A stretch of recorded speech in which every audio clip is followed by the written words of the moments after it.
I finally just checked out Beige Frequencies, Brendan Schaub's documentary, and I must say it was really good. I'll put a link in the description if you want to check it out. I saw it on Vimeo, so like I don't know that much about Brendan Schaub. I just know him as the idiot who goes on Joe Rogan, and I knew like he was terrible at stand-up comedy, but Beige really goes into how like he got started in comedy.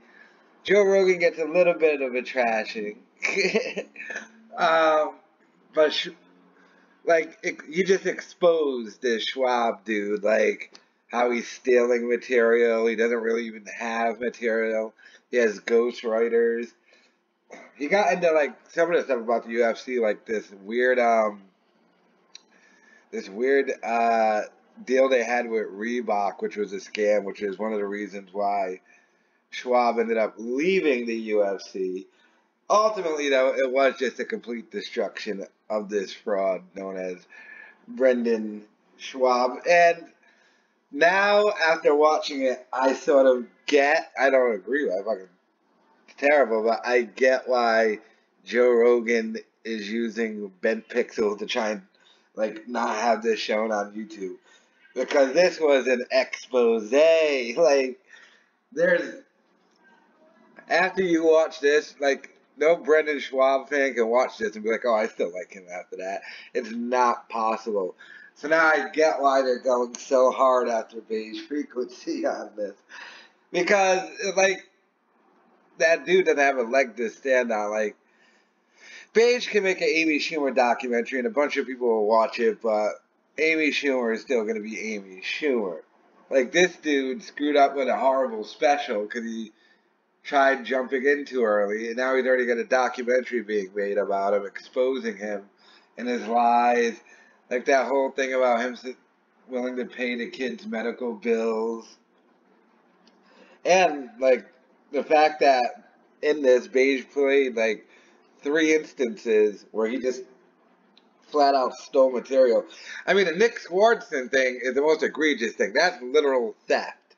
That, he played these Nick Swartzen telling a joke about fajitas, and then basically line for line, this Brendan Schwab dude, doing the same exact joke years later. And here's another reason why I bet you Joe Rogan is coming after the dude so hard.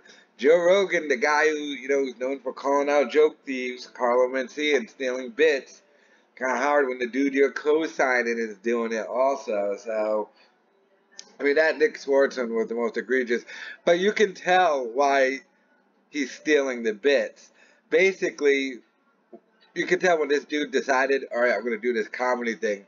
He went back and just started to research comedians and just started using their bits. Or, like, because I think he's doing it technically in a more smarter way than Carlos Mencia did it. Because Carlos Mencia would just steal, like, he'll take your best bit and then just take it.